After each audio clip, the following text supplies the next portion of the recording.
இயேசு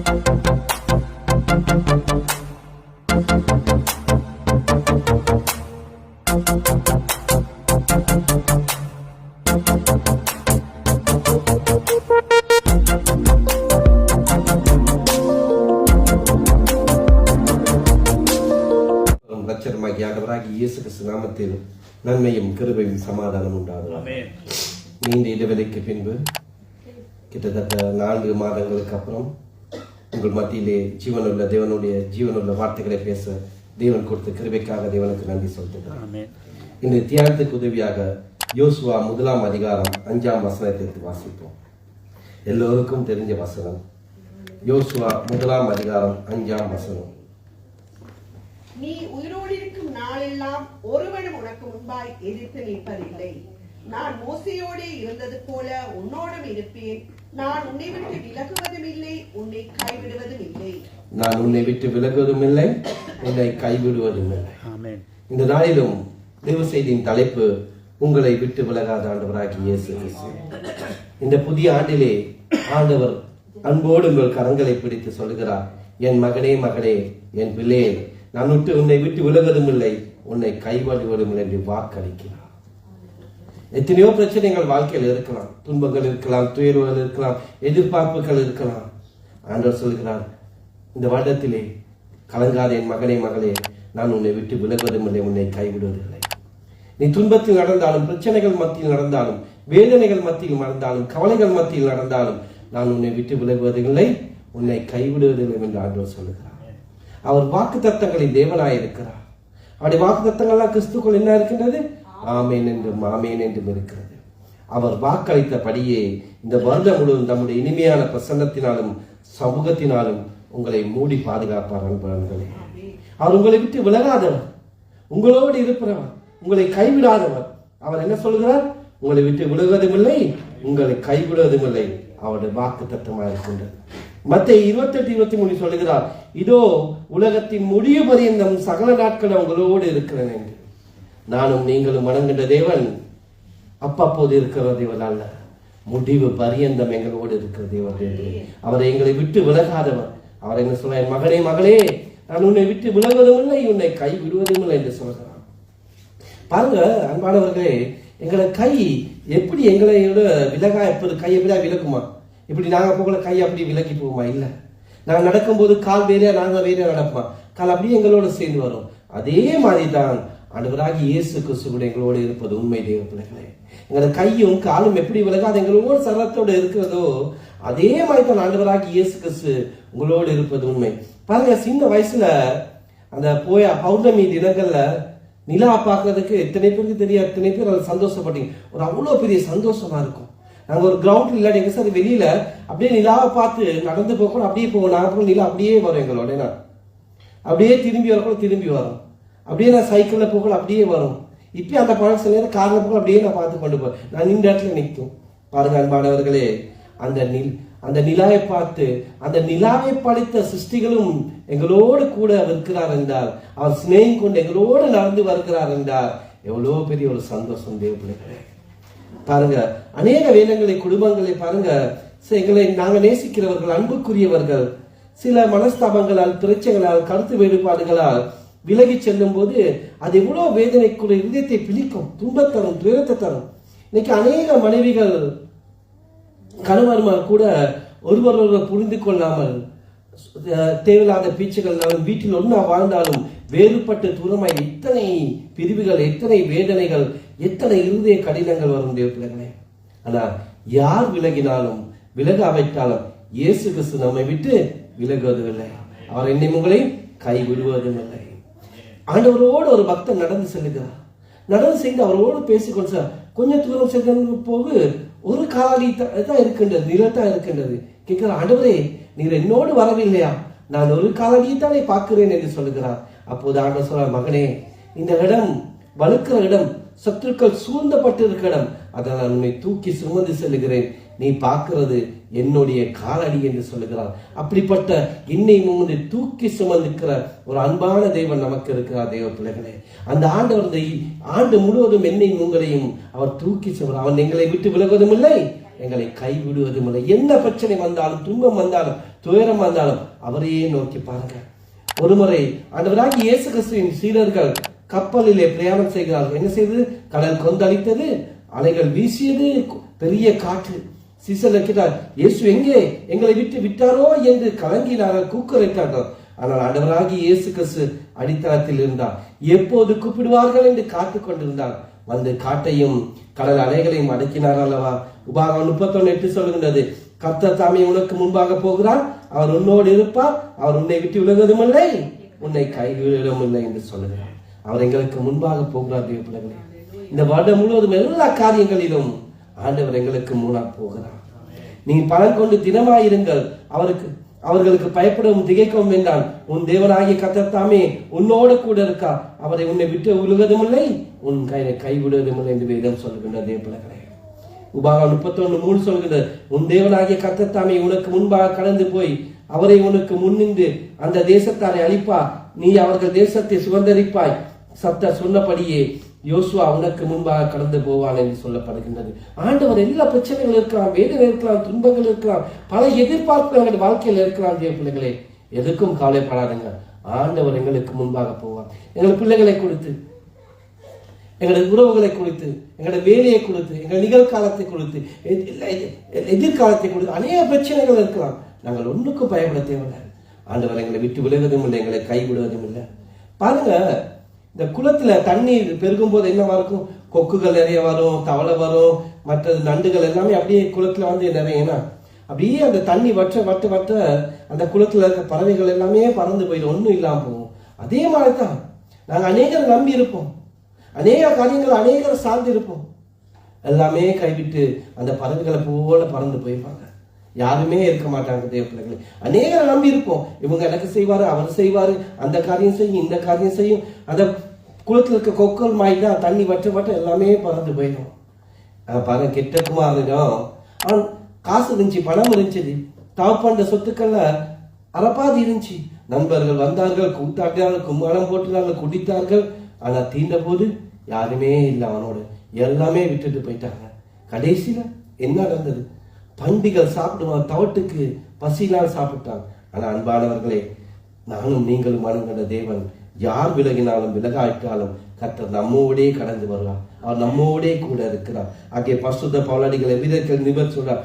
எபிரேயர் 13 அதிகாரம் 5-6 வசனங்களுக்கு வாசிங்கள்.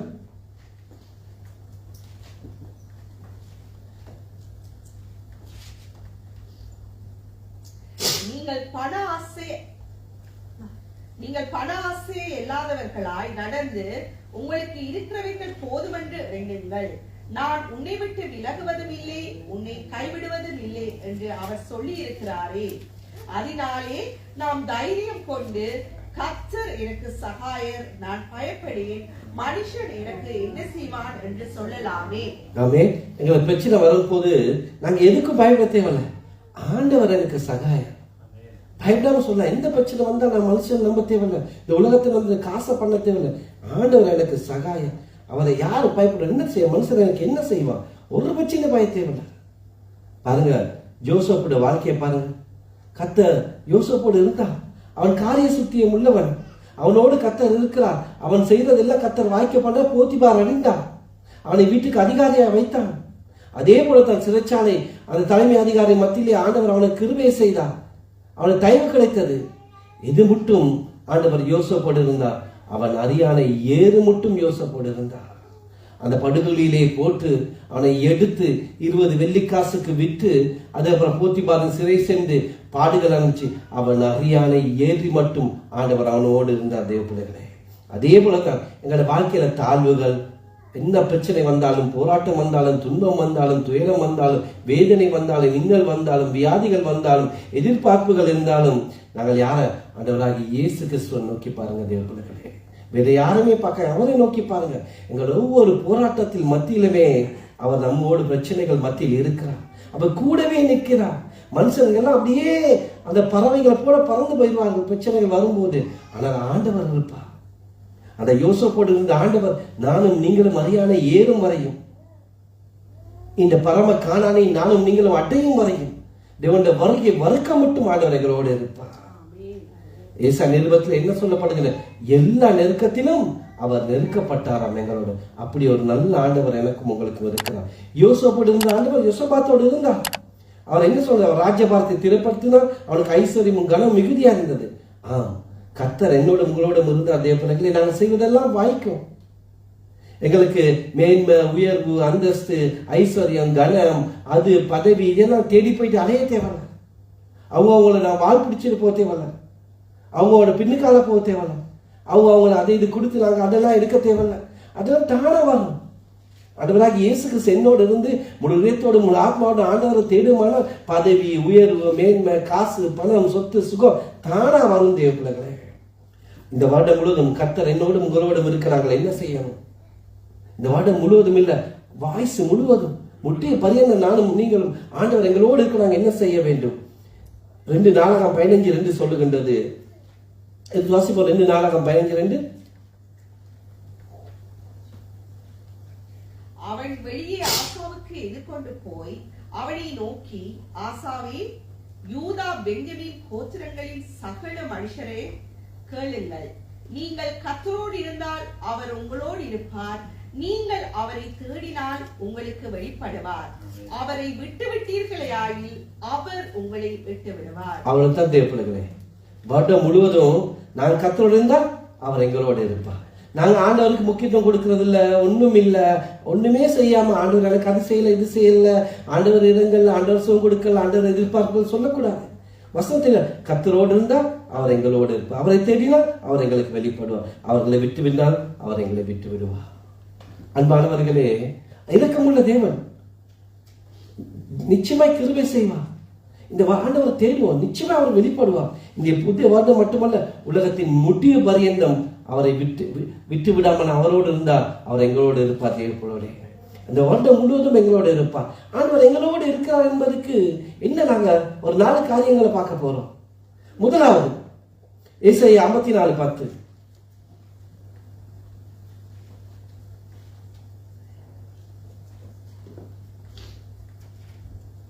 மலைகள் விலகினாலும் பர்வதங்கள் இலைபெயர்ந்தாலும் என் கிருபை உன்னை விட்டு விலகாமலும் என் சமாதானத்தின் உடன்படிக்கை நிலைபெயராமலும் இருக்கும் என்று உண்மையில் மனதுருகிற கர்த்தர் சொல்லுகிறார். முதலாவது அவருடைய கிருபை எங்களை விட்டு விலகாது. வாழ்நாள் முழுவதும் அவருடைய கிருபை விளங்காது. மலைகள் விலகலாம், பர்வதங்கள் நிலை பெறலாம், ஆனா ஆண்டவருடைய கிருபை ஒருபோதும் எங்களை விட்டு உங்களை விட்டு விலகாது. அன்பானவர்களே, தேவ கிருபை சிந்தித்து பாருங்க அன்பானவர்களே. அது எங்களை விட்டு விலகாத கிருபை. இன்றைக்கு எங்களோட வாழ்ந்த எத்தனையோ பேர் இந்த பூமியை விட்டு போயிருக்கிறார்கள். எத்தனை பேர் நோயினாலும் வறுமையினாலும் வாடுகிறார்கள், வேதனையோடு துன்பத்தோடு இருக்கார்கள், ஒருவேளை உணவு இல்லாமல் சமாதானம் இல்லாமல் இருக்கார்கள், கவலைகளோடு இருக்கார்கள், நிந்தனைகள் இல்லாமல் இருக்கார்கள். ஆனால் எனக்கும் உங்களுக்கு அத்த நல்ல ஜீவனை, சுகம், பலம் தந்து எத்தனை கிருபைகளை தந்திருக்கார் தேவர்களே. எத்தனை பேர் பாருங்க, இன்னைக்கு எத்தனை பேர் இந்த புசல் அந்த ரோட்ல வரக்கூட அந்த கேம்ப்ல எத்தனை பேர் ரோட்டு வெளியே இந்த குளிர்ல எத்தனை பேர் டென்ட் அடிச்சு கொண்டு வெளியே இருக்காங்க. பாக்குளை கால பாலத்துக்கு கீழே எத்தனை பேர் இருக்காங்க. ஆனா ஆண்டவர் எவ்வளவு கிருபையாக செய்திருக்கு. அவருடைய கிருபை எவ்வளவு. நானும் நீங்கள் நிர்மூலமாக கர்த்தருடைய கிருபை, அவருடைய இறக்கங்களுக்கு முடிவே இல்லை தேவர்களே. அவை காலைக்கு வரும் புதிதாக இருக்கும். கிருபை எங்களை பெருக்கணும். என்ன செய்யணும் தேவர்களே? எப்போதும் எங்களை தேவ சமூகத்தில் தாழ்த்தணும். இன்னைக்கு ஆவிக்குரிய பெருமை எங்களுக்கு ஒருபோதும் வராம எங்களை பார்த்துக்கொள்ளுங்க. அநேகருக்கு ஆவிக்குரிய பெருமை வந்துட்டு தேவ பிள்ளைகளே. அந்த கிருபை இன்னும் இன்னும் எங்களோட பெருக்கணும்னா என்ன செய்யணும்னா தேவ சமூகத்தில் எங்களை தாழ்த்தணும். எப்ப எனக்குள்ள ஆவிக்குரிய பெருமை வருதுன்னா ஒருபோதும் அந்த கிருபை எங்களை இருக்காது பிள்ளைகளே. ஆகவே கிருபையை நாங்கள் தற்காத்துக் கொள்ளணும், பாதுகாத்துக் கொள்ளணும். கிருபை என்ற சொல்லுக்கு என்ன அர்த்தம்? தகுதி இல்லாத எங்களுக்கு தேவன் காட்டிய ஒரு தயவு. ஒன்றுக்குமே நாங்கள் தகுதி இல்லை. என்ன தகுதியோ நற்குணத்தையோ என்ன படிப்போ என்ன காசையோ அழகையை பார்த்து ஆண்டவர் ரட்சிக்க இல்லை தேவர்களே. கிருபையினால விசுவாசத்தை கொண்டு ரட்சிக்கப்பட்டோம். அது எங்களால் உண்டான தேவனுடைய ஈவு தேவர்களே. அந்த கிருபையினால விசுவாசத்தை கொண்டு ரட்சிக்கப்பட்டிருக்கோம். அது என்னால உங்களால உள்ள தேவனுடைய ஈவு. அந்த கிருபை எப்போதுமே இருக்கும். பாருங்க, தந்த பலவீனங்கள் மத்தியில் அந்த வயது போன காலத்தில் பரிசுத்த பவுலடிகள் ஆண்டவர் அவர் தன்னை இதயத்தை திடப்படுத்திக் கொண்டு கர்த்தரை நோக்கி பார்த்தா ஆண்டவர் என்ன சொல்கிறார்? என் கிருபை உனக்கு போதும் என்று சொல்லுகிறார். கிருபையை ருசி பார்த்த தாவீது ராஜா என்ன சொல்லுகிறார்? ஜீவனை பார்க்கிலும் உமது கிருபை நல்லது, என் உதடுகள் உண்மையே துதிக்கும் என்று சொன்னார். அப்படித்தான் இருக்கணும். ஆண்டவரே, உமது கிருபை எனக்கு போதும் ஆண்டவரே, மற்றதெல்லாம் இருக்காது. அவருடைய கிருபை எங்களை ஒரு போதும் விட்டு விலகுவதில்லை. தேவ பிள்ளைகளே, ஒரு உண்மையான சம்பவம். ஒரு ஊழியக்கார குடும்பத்தை அழிப்பதற்கு ஒரு ஊரை கம்பு தடிகள் வாள் எடுத்துக்கொண்டு வந்தது. அப்படியே ஒரு ஊரை திரண்டு வந்தது. அப்படியே அந்த குடும்பம் முழங்காலிட்டு செபித்தார்கள். அப்படியே அழுந்து கொண்டு மற்றவர்கள் இருக்கார்கள். அந்த குடும்பத்தில் சிறிய பிள்ளை, ஒரு 10 வயது பிள்ளை முழங்காலிட்டு கண்ணீரோடு அந்த குடும்பமே பத்தந்து அழுகுது. முழு ஊரே வந்து சுத்தி நிற்குது. அந்த பிள்ளை சொல்றது, ஜீவனை பார்க்கிலும் அது கிருபை நல்ல என்று. அந்த வழியாய் வந்த அந்த போதகரை சொல்லுகிற சாட்சி, அந்த வழியாய் வந்த ஒரு தெரு நாய் கூட்டம், பெரிய நாய் கூட்டம் அந்த ஊரே அடிச்சு கடிச்சு திரத்தியது. தேவ பிள்ளைகளே, பாருங்க ஜெபத்தை எவ்வளவு பல்லமே. அது கிருபை, தேவனுடைய கிருபை. அந்த தேவ கிருபை என்னை உங்களை விட்டு விலகுவதில்லை. தேவ பிள்ளைகளே, அவர் என்னை உங்களை விட்டு விலகுவதில்லை, அவர் கைவிடுவதும் இல்லை. தாவீது உற்சாகத்தோடு எழுதுகிறார், ஆகியார் பூமி நிலை மாறினாலும் மலைகள் நடுச்சமரத்தில் சாய்ந்து போனாலும் அதில் ஜனங்கள் கொந்தளித்து பொங்கி அதில் பெருக்கினால் பர்வதங்கள் அதினாலும் நாங்கள் பயப்பட மாட்டோம். ஆண்டவருடைய கிருபை இருக்கு. ஆகவே ஆண்டவர் என்னை விட்டு விலகாமல் இருப்பதற்கு நான் முதல் என்ன காரணம்? ஆண்டவருடைய கிருபை எங்களை ஒரு போது விட்டு விலகாது. 2வது ஏசாயா 54:10.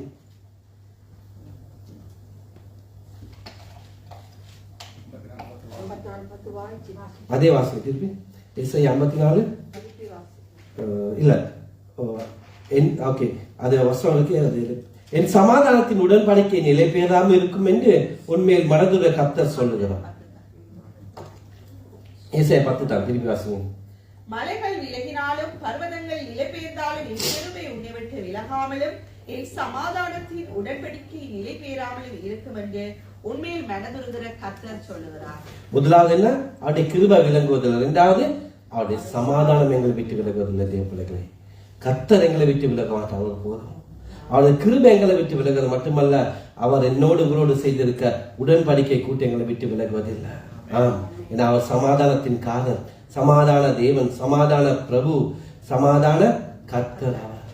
அவர் என்னோடு உங்களோடு செய்திருக்க அந்த சமாதானம் ஒருபோது விளங்காது. இன்னைக்கு உலக மக்களை பாருங்க, உலகத்தில் எத்தனையோ பேர், கோடிக்கணக்கான மக்கள் இருக்கிறார், எத்தனையோ குடும்பங்கள், காசு பணம் சொத்து எல்லாமே இருக்கு. எத்தனை பேர் நிம்மதி இல்லாமல் இருக்காங்க. தேவ பிள்ளைகளே, கர்த்தர் என்ன உங்களுக்கும் தேவ சமாதானத்தை வாக்களித்தது மட்டுமல்ல, சமாதான உடன்படிக்கை செய்திருக்கார். எத்தனை அன்பு பாருங்க, எவ்வளவு பெரிய அன்பு. அந்த சமாதானத்தை வாக்களித்து உடன்படிக்கை செய்திருக்கார் பாருங்க. உடன்படிக்கை இந்த செய்வாங்க. யார் உடன்படிக்கை செய்வாங்க? ஒவ்வொரு அவங்க தராதத்து கூட. சும்மா இப்போ வந்து ட்ரம்ப் வந்து புட்டினோட செய்வார். அதே மாதிரி அவங்க தராதத்துக்கு யாராவது மண்ணோடு புழுவோடு செடியோட கொடியோட போயிட்டு உடன்படிக்கை செய்வாரா? இல்லை. ஆனா வானாதி வானங்களை படைத்த இந்த உலக எல்லாவற்றையும் படைத்த அந்த தேவன் எங்களோடு, இந்த மண்போடு, இந்த சேரோடு உடன்படிக்கை செய்து இருக்கிறார். எவ்வளவு பெரிய அன்பு, எவ்வளவு ஆச்சரியம் பாருங்க. இந்த அறியாம நாங்க இருக்கிறோமே, இயேசு உடன்படிக்கை செய்திருக்கார். தேவ பிள்ளைகளே, சமாதானத்தை உங்களுக்கு வைத்து போகிறேன், என்னுடைய சமாதானத்தை உங்களுக்கு வைத்து போகிறேன் ஆண்டவர் சொல்லியிருக்கார். தேவ பிள்ளைகளே, எவ்வளவு பெரிய ஆசீர்வாதம் பெற்றவர்கள் நாங்கள். இந்த அநேக குடும்பங்கள்ல சமாதானம் குறைபடலாம், மனக்கச்சங்கள் வரலாம், கடும் சொற்கள்னாலே குடும்பத்தில் பிரச்சனைகள் வரலாம், உள்ளம் பிரிக்கும், அமைதி கெட்டு போகும், அநேக பிரச்சனைகள் வரலாம். சில வாக்கு தத்தங்களால், வார்த்தைகளால், மன உருகிற பேச்சுக்களால், சில நண்பர்களால், சில கணவன் மனைவிக்கிடையே, சில குடும்பங்கள் ஊழியக்காரர்கள் வார்த்தைகளால், சில நேரங்கள் கடும் சொற்களாலே மனம் உடைந்து போகலாம். நாங்கள் திரும்பி பேச தேவையில்லை.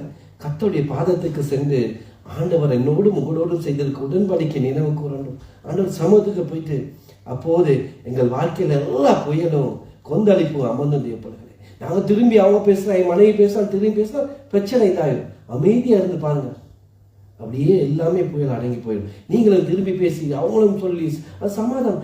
ஆண்டோடைய சமாதானத்தை கட்டளையிட்டு இருக்காரு எனக்கு உங்களுக்கும். என்னுடைய சமாதானத்தை உனக்கு வைத்தா சுகந்து கொள்ளுண்டாங்க. அநேக குடும்ப பிரச்சனை இருக்கலாம்.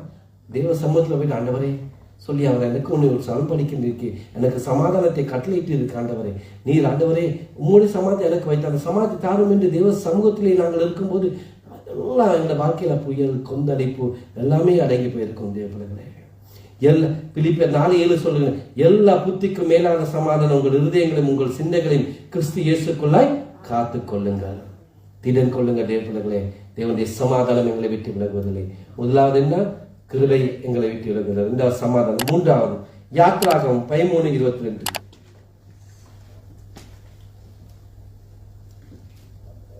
பகலிலே மேகஸ்தம்பமும் இரவிலே அக்கினி ஸ்தம்பமும் ஜனங்களிடத்தில் இருந்து விலகி போகவில்லை. அன்பானவரை, இந்த வருடம் முழுவதும் இல்லை, உலகத்தின் முடிவு வரை அந்த அக்கினி ஸ்தம்பமும் மேகஸ்தம்பமும் எங்களை விட்டு விலகுவதில்லை. அந்த நீங்க எகிப்தியருக்கு மட்டுமல்ல, எங்களுக்கு விளங்கதில்லை. ஆண்டவர் எங்களை அக்கினி ஸ்தம்பம் மேகஸ்தம்பங்களால் அதை விட தேவ தூதர்களை போட்டு எங்களை பாதுகாக்கிறார். அது அன்றைக்கு எகிப்திலிருந்து இஸ்ரவேல் ஜனங்கள் அப்படியே விடுதலையாகி வாரார்கள் கானான் தேசத்துக்கு. அந்த வனாந்தரத்தில் ஆண்டவர் வழிநடத்தி கொண்டு வருகிறார். ஆண்டவர் அவங்களை விட்டு விலகவில்லை. அவர்கள் மேலும் கண்ணும் கருத்துமா இருக்கிறார். பாருங்கள், சுட்டரிக்கும் வெயிலை அவர் அந்த கொடுமையில் இருந்து, அந்த வனாந்தரத்தின் வெயிலிருந்து அவர் பாதுகாக்க என்ன மேகஸ்தம்பங்களை கட்டெடுக்கிறார். அந்த மேகஸ்தம்பங்கள் சூரியனுக்கும் அந்த ஜடங்களுக்கும் இடையிலே அப்படியே அந்த பகலின் உஷ்ணத்தை தணித்து அவர்களுக்கு குளிரை கொடுக்கின்றது. அது மட்டும் இல்ல, அந்த மேகஸ்தம்பம் அவர்களுக்கு வழிகாட்டியா இருந்தது. மேகஸ்தம்பம் எழும்போது பிரயாணப்பட்டார்கள், மேகஸ்தம்பம் நிற்கும் போது நின்றார்கள். இன்று நானும் நீங்களும் எங்கே போகிறோம்? பரம கானானை நோக்கி போய் கொண்டிருக்கிறோம். தேவ பிள்ளைகளே, ஆண்டவருடைய ராஜ்யத்தை அடையும்படி முன்னேறி செல்லுகிறோம். மேகம் போன்ற திரளான சாட்சிகள் அடங்கிய வேத புஸ்தகத்தை ஆண்டவர் எனக்கும் உங்களுக்கு கொடுத்திருக்கிறார். நம்முடைய இந்த வேதம் எங்களை வாயை விட்டு நம்மை விட்டு விலகாது இருக்கும்படி நம்மை வழி நடத்தும்படியா கர்த்தர் கிருபை செய்திருக்கிறார். தேவ பிள்ளைகளே, இந்த வேதத்தின்படி நானும் நீங்களும் வாழ்வோமானால், எங்கள் வாழ்க்கையை அமைத்துக் கொள்வோமானால், கர்த்தருடைய கிருபை விலகுவதும் அல்ல, அந்த பரம கானானை நோக்கி நாங்கள் போகலாம். தேவ பிள்ளைகளே, கர்த்தருடைய வசனம் தான் எங்களுக்கு எல்லாமே. தேவ பிள்ளைகள், வேற ஒண்ணும் இல்லை. வசனம் என்ன? இயேசு கிறிஸ்துவோட மறுநாம வார்த்தையான வசனம் எப்படி இருக்கு? எங்களுடைய கால்களுக்கு தீபமும் எங்கள் பாதைக்கு அது வெளிச்சமா இருக்கின்றது. எனவே வேதம் எங்களை விட்டு விலகாந்த கர்த்தருடைய வழி உற்சாகம் நடப்போம். ஏசாயா 35:8 என்ன சொல்கின்றது?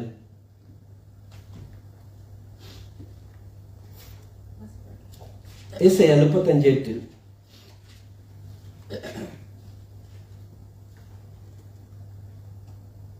அங்கே பெரும்பாதையான வழியும் இருக்கும், அது பரிசுத்த வழி எனப்படும். தீட்டுள்ளவன் அதிலே நடந்து வருவதில்லை. அந்த வழியில் நடக்கிறவர்கள் பேதையாய் இருந்தாலும் திசைகெட்டு போவதில்லை. அத்தாண்ட வழி தேவப்படல. வேதம் அக்னி ஸ்தம்பங்கள் அந்த அண்டு ஜனங்களை விட்டு விலகுவதில்லை. இலவை அது பகலாக்கினது. அக்னி ஸ்தம்பங்களை ஆண்டவர் கட்டளையிட்டார். அது ஜெபத்தின் துளை போல ஜெபக்கூடிய அந்த ஸ்தம்பங்கள் ஒளியை வீசிக்கொண்டிருந்தது. இஸ்ரேல் ஜனங்களுக்கு முன் சென்றது அந்த அக்னி ஸ்தம்பங்கள். அது இஸ்ரேல் ஜனங்களுக்கு வெளிச்சத்தை கொடுத்தது. அந்த அக்னி ஸ்தம்பம் அதே எகிப்தியருக்கு அது இருளை கொடுத்தது. இந்த அநேகருடைய கண்கள் மறைக்கப்பட்டு இருக்கின்றது. ஒரு விசுவாசம் எப்படி அந்த எலிசாவின் வேலைக்காரனை போல எங்களுக்கு அக்னி ஸ்தம்பம் மேகஸ்தம்பம் கொடுத்து எங்களை ஆண்டவர் பாதுகாக்கிறார், என்னோடு நடந்து வருகிறார், என்னை விட்டு விலகுது, என்னை கைவிடுவது அநேகர் மறந்து போயிட்டாங்க. எலிசா அப்படித்தான். அதிசயங்களை அற்புதங்களை எலிசாவின் அந்த வேலைக்காரன் கண்டு இருக்க அந்த விசுவாசம் என்ன? அந்த சிறியர்களையும் குதிரைகளையும் வீரர்கள் கண்டு கலங்கினான். அப்போது எலிசா என்ன சொல்லுகிறார்? பயப்படாதே, அவர்களோடு இருக்கும் பாக்கில் நம்மோடு இருக்கிறவர்கள் அதிகம் என்று சொல்லுகிறார்.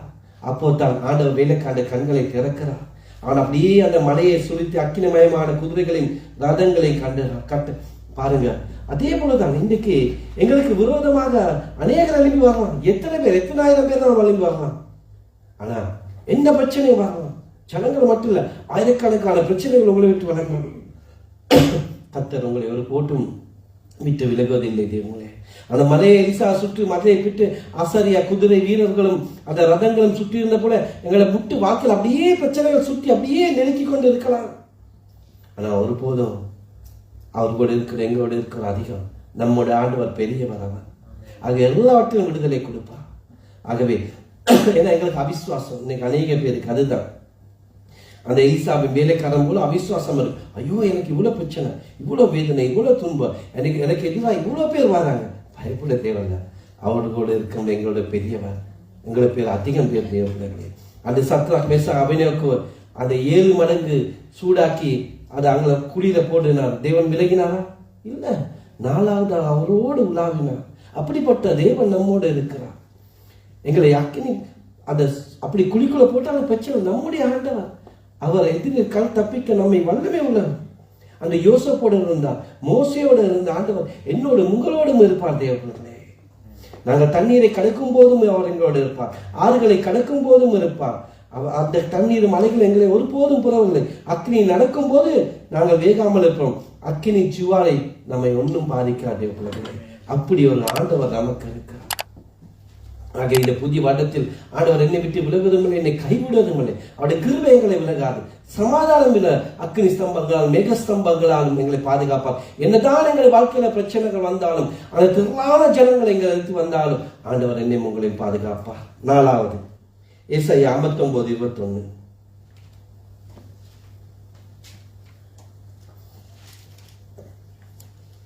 உன் மேலிருக்கிற என் ஆவியும் நான் உன் வாயில் அருளிய என் வார்த்தைகளும் இது முதல் என்றென்றைக்கும் உன் வாயில் இருந்து உன் சந்ததியின் வாயிலிருந்தும் உன் சந்ததியினுடைய சந்ததியின் வாயிலிருந்தும் நீங்குவதில்லை என்று கர்த்தர் சொல்லுகிறார். போதும், வாயின் வார்த்தைகள் விளங்குவதில்லை. ஆண்டவருடைய வார்த்தைகள் ஒரு போது எங்களை விட்டு விலகுமா? அவருடைய வாக்குத்த வார்த்தைகள் இல்லை. அது பொய் இருக்க மனுஷனும் அல்ல, மனமாற மனுபுத்திரனும் அல்ல. அவை சொல்லியும் செய்யாதிருப்பாரோ, வசனத்தையும் நிறைவேற்றாதிருப்பாரோ. கர்த்தருடைய வார்த்தைகள் வல்லமையுள்ள வார்த்தைகள் தேவ பிள்ளைகளே. அவை அதிகாரங்களுடைய மட்டுமல்ல, அவை நித்தியமானவை. டெம்பரரி வார்த்தையில மனுஷன் சொல்லுவான், இன்னைக்கு தரேன் நாளைக்கு தரமாட்டேன்னு சொல்லிடுவான். இன்னைக்கு ப்ராமிஸ் பண்ணி நாளைக்கு ப்ராமிஸை உடைச்சு விட்டுருவான். ஆனால் ஆண்டவருடைய வார்த்தைகள் அப்படிங்கல்ல தேவ பிள்ளைகளே. அவை நித்தியமானவை. அது ஆமேன் என்றும் ஆமேன் என்றும் இருக்கின்றது. வானம் பூமியும் ஒளிந்து போகுமாடி வார்த்தைகளோ ஒருபோதும் ஒளிந்து போவதில்லை.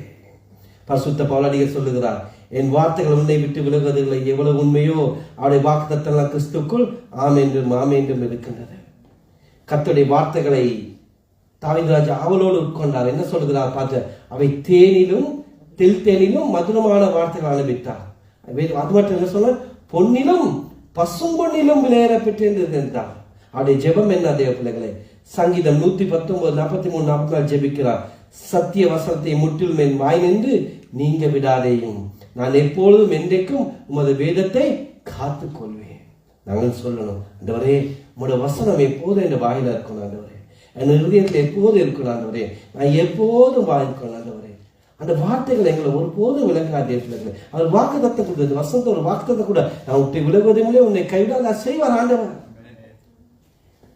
நாங்கள் சுகந்தரித்துக் கொள்ளணும். நாங்கள் சுகந்தரித்துக் கொள்றது இல்லை. கர்த்தருடைய வசனம் எப்போதும் எங்களை வாயை விட்டு நீங்காமல் இருக்கணும்.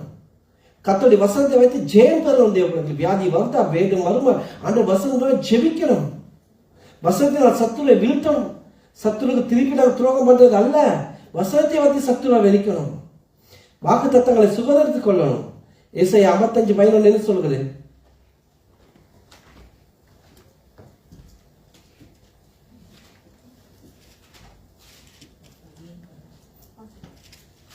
அப்படியே என் வாயிலிருந்து புறப்படும் வசனமும் இருக்கும், அது வெறுமையாய் என்னிடத்திற்கு திரும்பாமல் அது நான் விரும்புகிறதை செய்து அதை நான் அனுபவிக்க காரியம் அடிப்படை வாய்க்கும் என்று சொல்லுகிறது. அன்றோடைய வார்த்தைகள் அப்படித்தான் வல்லமை உள்ளவை. அந்த வார்த்தைகளை நாங்கள் சுகந்து கொள்ளணும், வாக்கு தத்தங்களை பிடித்துக் கொள்ளணும். ஆக இந்த வருடம் முழு ஆண்டு என்ன சொல்வார், நான் உன்னை விலகுவதும் உன்னை கைவிடுவதும் என்று சொல்லுவார். ஆகிய அவருடைய கிருபை எங்களை விட்டு விலகாது. அவர் எனக்கு உங்களோடு செய்திருக்க அந்த சமாதானத்துக்கு உடன்படிக்கை, அந்த சமாதானம் எங்களை விட்டு விலகாது. அவருடைய வாயின் வார்த்தைகளை விலகாது. அக்னி ஸ்தம்பமும் மேக ஸ்தம்பமும் எங்களை விட்டு விலகாது.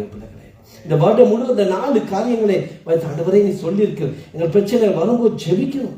அது மட்டுமல்ல, அந்த ஆகவே எல்லாமே எங்களை வழிநடத்த ஆண்டவர் ஆவியானவர் எங்களோடு இருக்கிறார். இயேசு கிறிஸ்து எங்களோடு இருக்கிறார். ஏன்னா அவர் ஒரு போதும் எங்களை விட்டு விலக மாட்டார். யோவான் 14:16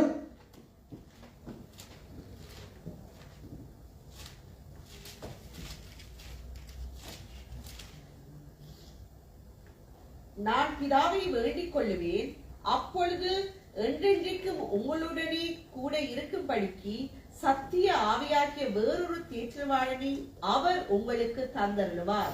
பாருங்க, இங்க ஆண்டவர் சொல்லுகிறார், என்றென்றும் எங்களோடு இருக்கும்படி என்று ஆண்டவராகி இயேசு கிறிஸ்துவே சொல்லுகிறார். இப்ப என்றென்றும் இருக்கும்படி. அப்ப ஆவியானவர் என்றென்றுமே எங்களோட இருக்கிறார். முடிவு பரியந்தம், ஆண்டவருடைய வருகை மட்டும் நான் மரணம் பரியந்தம் இருக்கிறார். ஆவியானவர் என்னை விட்டு உங்களை விட்டு விலக மாட்டார். தேவ பிள்ளைகளே, பரிசுத்த ஆவியானவரை விசுவாசிகளுக்கு ஆண்டவர் தந்தது முக்கியமான நோக்கம் இருக்கு. இந்த அநேகர் அதை அறியாமல் இருக்கார்கள். இன்னொரு முக்கியமான இந்த வசனம் அநேகருக்கு விளங்குது. அதாவது வேண்டுதல் என்ற சொல், அதான் இது அநேகர் ஒரு தவறான அர்த்தத்தை கொடுப்பார். அதாவது ஒரு தாழ்ந்தவர் தன்னை விட உயர்ந்தவிடம் வேண்டுதல் செய்வதை குறிப்பிடுவது அல்ல. இது அந்த பதம் அல்ல. மாறாக தனக்கு இனியான இடத்தில் விண்ணப்பம் பண்ணுகிறார். அது தேற்றவாளன், அதாவது மற்றவருக்காக அதை பரிந்து பேச சொல்லுகின்றது. தேவ பிள்ளைகளே, ஆண்டவர் என்னென்றைக்கும் என்னோடு உங்களோடு இருக்கும்படி ஆவியான தந்திருக்கிறார். தேற்றவாளன் என்ன செய்கிறார்? எங்களை சகல தேவ ஜனங்களை சகல சத்தியத்துக்குள்ளும் அவர் தான் எங்களை வழி நடத்துகிறார். அவர் தான் நீதியை குறித்தும் நியாய தீர்ப்பை குறித்தும் எங்களை கண்டித்து உணர்த்துகிறார். அப்படி ஆவியானவர் அதைத்தான் கொடுத்தது பாருங்க. சில நேரம் எங்களை அறியாமே நாங்கள் ஏதாவது ஒரு பிழை செஞ்சா எங்களுக்குள்ள மனசாட்சிக்குள்ள குற்ற உணர்வு வரும். அது ஆவியானவர் எங்களோட உணர்த்துகிறார் தேவ பிள்ளைகளே. அது மட்டுமல்ல, ஆவியானவர் கொடுத்த முக்கியமான நோக்கம் அன்னும் தினமும் நாங்கள் மறுரூபமாகி ஆண்டவராகி இயேசு கிறிஸ்து ஒரு மாசற்ற மனவாட்டியாக அந்த மகிமையான ஸ்தலத்துக்கு செல்ல எங்களுக்கு உதவி செய்கிறார் தேவ பிள்ளைகளே. எங்களுக்குள்ள ஆவியானவர் எந்த காரியத்தினை கொண்டு நாங்கள் துக்கப்படுத்தி விடக்கூடாது தேவ பிள்ளைகளே. நாங்கள் தேவனுக்கு சித்தம் இல்லாமல் வேதத்துக்கு வசனத்துக்கு புறம்பான ஏதாவது காரியங்களை செய்யணும், நமக்குள்ள இருக்க ஆவியானவரை நாங்கள் துக்கப்படுத்துகிறோம். அப்ப எவ்வளவு கவலைப்படுவோம். நமக்குள்ள அந்த ஆவியானவர் இருக்க.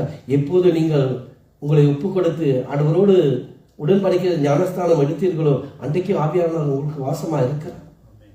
அந்த ஆவியானவரை நாங்கள் எந்த காரணம் துக்கப்படுத்தக்கூடாது. நாங்கள் செய்யும் ஒவ்வொரு காரியம் ஆண்டி எங்களுக்குள்ள ஆவியானவர் துக்கப்படுத்துவார் தேவனே. அவர் புறாவை போல மென்மையானவர். அது மட்டுமல்ல, அவர் வல்லமையா எங்களை பலப்படுத்துகிறவர் தேவனே. பரிசுத்த ஆவியானவர் எங்கென்றும் எங்களை விட்டு விலகுவதில்லை, அப்படியே தங்கி இருக்கார். ஆனா பழைய ஏற்பாட்டு காலத்தில் அப்படி இல்லை. அப்போது அவர் மீது வந்து தங்கி விட்டு போயிடுவார். இப்போது அப்படி இல்லை, நிலையா இருக்கிறார். எப்போது மட்டும் ஆண்டவராகிய இயேசு சரணமான சபை மேல் எடுத்துக்கொள்ள வரும் மட்டும் அவர் எங்களோடு இருப்பார். ஆண்டவருடைய வருகை மட்டும் அவர் எங்களோடு இருப்பார். அன்றைக்கு சீடர்களோடு கூட இருந்தார். அற்புதங்களும் அடையாளங்களையும் அவர் உறுதிப்படுத்தினார்கள். ஆனா இந்த எங்களோடு இருந்து ஆவியின் வரங்களை கனிகளை கொடுத்து எங்களை நிரப்பிக் கொண்டு இருக்கிறார். ஆவியானவர் எங்களோடு இருக்க முடிவு வரைந்த அந்த ஆவியானவர் இருப்பார். அந்த ஆவியானவர் சொல்ல, மகனே மகனே, நான் உன்னை விழுவதும் இல்லை, உன்னை கைவிடுவதும் இல்லை என்று சொல்லுகிறார். கடைசியாக இருக்கு வாசிப்போம். யோவான் 13:33. பிள்ளைகளே, இன்னும் கொஞ்ச காலம் நான் உங்களுடனே கூட இருப்பேன். நீங்கள் என்னை தேடுவீர்கள். ஆனாலும் நான் போகிற இடத்துக்கு நீங்கள் வரக்கூடாதென்று நான் யூதரோடே சொன்னது போல இப்பொழுது உங்களோடும் சொல்லுகிறேன். அதே மாதிரி பரிசுத்த ஆவியானவர் எங்களை விட கிறிஸ்து ஒருபோதும் எங்களை விட்டு விலக மாட்டார். அந்த ஆண்டவர் இந்த வருவது முழுவதும் எங்களோடு இருப்பார். ஒரு நாள் ஆண்டவராகி இயேசு கிறிஸ்து தன் சீடர்களை பார்த்து சொல்லுகிறார், நான் தன் போகிறதை அறிவிக்கிறார். நான் போகிற இடத்துக்கு நீங்கள் வரக்கூடாது என்று சொன்ன போது அந்த சீடர்கள் இருதயம் எவ்வளவு காலப்பட்டு இருக்கும் பாருங்க. கொஞ்சம் யோசிச்சு பாருங்க. இது எத்தனை பேர் தியானிச்சிருப்பீங்களோ தெரியா. முதலாக ஆண்டவராகி இயேசு கிறிஸ்து தன் சீடர்களை பார்த்து பிள்ளைகளே என்று அழைக்கிறார் இந்த வசனத்துல. எத்தனை பேர் அதை காணிச்சிருப்பீங்களோ தெரியா. இது அந்த நேசத்துக்குரிய ஒரு சொல். அது எப்ப தெரியுமா அழைக்கிறாரு? யூதாஸ் காரியோஸ் அங்கிருந்து சென்ற பின்பு தான் பிள்ளைகளே என்று மற்றவர்களாக அழைக்கிறார். அவன் புறப்பட்டு சென்ற பின்பு இல்ல முதியாக வேதத்திலே பிள்ளைகளே என்று தன் சீடர்கள் அழைக்கிறார். அவர் சொல்றார், நான் இன்னும் கொஞ்ச காலம் தான் அவங்களோட இருப்பேன். நான் பாடுபட்டு வேதனைப்பட்டு துன்பப்பட்டு நான் சிலுவையிலே உங்களுக்கான ஜீவனை கொடுக்க போகிறேன். நான் போகிற இடத்துக்கு உங்களை பின்தொடர்ந்து செல்ல முடியாது. இதே கருத்தை தான் யூதர்களுக்கு அவர் சொன்னார். ஆனா வேறு விதத்தில் அவர் பேசினார். சீடர்களை பொறுத்தவரையில அந்த பிரிவு தற்காலிகமானது. ஆனா மீண்டும் வருவார் நம்பிக்கை இருந்தது. ஆனா யூதர்களை விட்டு பிரிவது அது இறுதியானது. ஏன்னா அவர்கள் விசுவாசிக்க இல்லை. அவர் போகும்பொழுது விண்ணுலகம், அவளுக்கு விண்ணுலகத்தை பற்றி விசுவாசம் இல்லை யூதர்களுக்கு. ஆகிய அவரை பின்தொடர முடியாது. சுத்தமா சந்தேகத்தை என்ன கேட்கிறார்? ஆண்டவரே, நீ போகும் இடத்தை அறிவோமே, வழியை நாங்கள் எப்படி அறிவோம் என்று கேட்கிறார். பாருங்க, தங்களை விட்டு விலகாத இயேசு கிறிஸ்து அவரை விட்டு விலக போகிறார். எங்கே போகிறார்? ஏன் போகிறார்? கலக்காமல் சீடர்கள் உள்ளம் கலங்கியது. எங்களை போது அவங்களுக்கு தெரிய ஆண்டவர் எங்களோடு இருக்கார் என்று. எங்களை விட்டு விலகாத போல எங்களுக்கு கூட அந்த நேரம் அறிவு இருக்கார். இப்ப எங்களுக்கு தெரியும் ஆண்டவர் எங்களை விட்டு விலக மாட்டார், எந்தென்னு இருப்பார், முடிவரைன்னு இருப்பார், அந்த வருகை மட்டும் இருப்பார். எல்லாம் அறிந்த நாங்கள் விசுவாசம் இல்லாமல் இருக்கிறோமே. சீடர் அன்று பாருங்க, அவங்க நினைச்சிருப்பாங்க, ஐயோ அவர் எங்களை விட்டு விலகாம இருந்தார் 5 அப்பங்களை 2 மீன்களை கொடுத்து 5000 பேரை போஷிப்பாரே. மீனின் வாயிலிருந்து வெள்ளிக்காசை எடுத்து ராஜாக்கு வரி கட்டுவாரே. பரிசேயர் கேட்கும் கேள்விகளுக்கெல்லாம் ஒருவராய் பதிலளிப்பாரே. சத்துருவின் சீரலுக்கெல்லாம் சோறாய் இருப்பாரே. காட்டையும் கடலையும் அதைப்பாரே. அற்புதங்களை செய்வாரே, அதிசயம் செய்வாரே. அசுத்தாய்களை சும்மா ஈஸியா விரட்டி விடுவாரே என்று இருப்பார். அதே பிள்ளைகளே, அதே போல எத்தனை பிரச்சனைகள் வாழ்க்கையில் வந்தாலும், அலைகள் மோதினாலும், போராட்டங்கள் வந்தாலும், நிந்தைகள் வந்தாலும், எங்கள் வாழ்க்கையில் எத்தனை எதிர்பார்ப்பு இருந்தாலும் நாங்கள் கவலைப்பட தேவையில்லை. இயேசு கிறிஸ்து என்னோட உங்களோட முட்டிய பரியந்தம் இருப்பார். அவர் என்னை விட்டு விலகுவதும் இல்லை, என்னை கைவிடுவதும் இல்லை. இதே பிள்ளைகளே பாருங்க, அந்த இயேசு கிறிஸ்து அவர்களை விட்டு சீரர் விட்டு அந்த கல்வாரிக்கு சென்றார். அங்கு தன் ஜீவனை ஜீவபலியாய் ஊற்றி கொடுத்தார். எதற்காக? அந்த அவர்களுக்கு தெரியும், அவர்களை விட்டு விலகாம இருக்கும்படுத்த அப்படி செய்தார். ஒரு போட்டில் எடுப்போம். இந்த போட்டில் அப்படியே என்ன பெர்ஃப்யூம், நிறைய பெர்ஃப்யூம் திரவியம், வாசனை திரவியம் இருக்கு. அப்படியே மூடி வச்சா வாசனை தெரியாது. நான் இதை கழட்டி அப்படியே இதை தெரிக்கின்ற ரூம் முழுக்க அப்படியே என்ன நினைக்கும், எல்லா இடத்துக்கும் வாசனையா இருக்கும். இதை அப்படியே மூடி வச்சா அந்த வாசனை இருக்காது. அதே போலதான் ஆண்டவராகிய இயேசு கிறிஸ்து இந்த உலகத்தில் மாம்சத்திலே இஸ்ரேல் தேசத்திலே வாழ்ந்த போது எருசலேம், யூதேயா எல்லாத்திலும் சுற்றி திரிந்தார். ஆனால் சிலுவையிலே அவர் ஜீவ பலியாக எனக்காக உங்களுக்கு முடைக்கப்பட்ட போது அந்த அப்படியே உயிர்த்தெழுந்த ஆண்டவர் உலகம் முழுவதும் நிரப்ப வல்லமை உள்ளவராக இருந்தார். தேவர்களே, இந்த உலகம் முழுவதும் என்ன சொல்ல, மறுத்தேன் ஆனாலும் இதோ சதா காலங்களிலும் உயிரோடு இருக்கிறேன் என்று சொல்லுகிறார். நான் அன்பான கரங்களை உறுதியாக பிடித்து சொல்கிறார், என் மகனே மகளே, நான் உன்னை விட்டு விலகுவதும் இல்லை, உன்னை கைவிடுவதும் இல்லை. அவருடைய இனிமையான பிரசன்னம் சமூகம் எங்களை மூடி பாதுகாக்கும். தேவர்களே, அவர் ஒருபோதும் எங்களை விட்டு விலக மாட்டார். ஆக இந்த வருடத்திலே ஆண்டவருடைய கிருபை எங்களை விட்டு விலகாது. சமாதானம், அது அக்கறை சம்பாளங்கள் மிக சம்பாவனம் எங்களை பார்த்துக் கொள்வார். வாயின் வார்த்தைகள், அவர் சொன்ன வார்த்தைகள் எல்லாம் ஆமேனும் ஆமேனும் இருக்கின்றது. ஆகவே நாங்கள் எழுந்து எங்கள் கண்களை மூடி சொல்லுவோம், ஆண்டவரே நீ சொல்லியிருக்கிற ஆண்டவரே, நீ என்னை விட்டு விலகுவதும் இல்லை, என்னை கைவிடுவதும் இல்லை என்று சொன்ன ஆண்டவரே. ஆண்டவரே, இந்த புதிய ஆண்டிலும் ஆண்டவரே என் கரங்களை பிடித்த ஆண்டவரே, என் அன்போடு நடத்தப்போற கிருபைகளுக்காக மக்கள் நன்றி செலுத்துகிறோம். ஆண்டவரே, ஆண்டவரே, எங்கள் வாழ்க்கையில் எந்த பிரச்சனை, துன்பங்கள், துயரங்கள் வந்தாலும் ஆண்டவரே, என்ன எங்கள் நோக்கங்கள் வாழ்க்கையில் எதிர்காலத்தை கொண்டு சித்தம் இருந்தாலும் உண்மையே நோக்கி பார்த்த ஆண்டவரே, உங்களுடைய வாக்கு தத்தத்தை பிடித்துக் கொண்டு நீ என்னை விட்டு விலகுவதும் இல்லை, என்னை கைவிடுவதும் இல்லை என்று எங்களை விட்டு விலகாத ஆண்டவர் நீ. ஆண்டவரே, ஆண்டவரே, உங்கள் வாழ்க்கையில் எல்லா பிரச்சனைகள் வந்தாலும் எங்களை விட்டு விலகாதிரும் ஆண்டவரே. ஆண்டவரே, நாம் நீங்கள் ஒருவரே பார்க்க முழு இதயத்தோடு, முழு ஆத்மா பணத்தோடு உண்மையை நோக்கி பார்க்க எனக்கு அந்த கிருபை தாரும் ஆண்டவரே. ஆண்டவரே, இன்று மட்டுமல்ல உலகத்தின் முடிவு வரை நம் சகல நாட்கள் எங்களோடு இருந்த ஆண்டவரே, நாங்கள் சந்திக்கின்ற எல்லா பிரச்சனைகளும், வேதனைகளும், துன்பத்திலும் ஆண்டவரே, துன்பத்திலும் இன்பத்திலும் உள்ள சந்தோஷம் உண்மையே நோக்கி பார்க்க எங்களுக்கு கிருபை தாரும் ஆண்டவரே. உண்மையாய் உம்மை தேட எங்களுக்கு அந்த கிருபை தாரும் ஆண்டவரே. வேதம் எங்கள் வாயை விட்டு விலகாதபடி எங்களுக்கு கிருபை தாரும் ஆண்டவரே. உமது சமாதானத்து உடன்படிக்கை நினைய எங்களுக்கு கிருபை தாரும் ஆண்டவரே. உமது கிருபை எங்களை விட்டு விலகாதபடி, ஆவிக்குரிய பெருமை எங்களுக்குள் வராதபடி அந்த கிருபை தாரும் ஆண்டவரே. ஆண்டவரே, இந்த வருடம் முழுவதும் அப்பா முடிவு பரியந்தம் என்னை, என் குடும்பம், என் சபையாரை விட்டு நீ விலகாமல், நீ கைவிடாமல் இருப்பதற்காக நன்றி என்று நாங்கள் ஆண்டவரை நோக்கி ஜெயிப்போம்.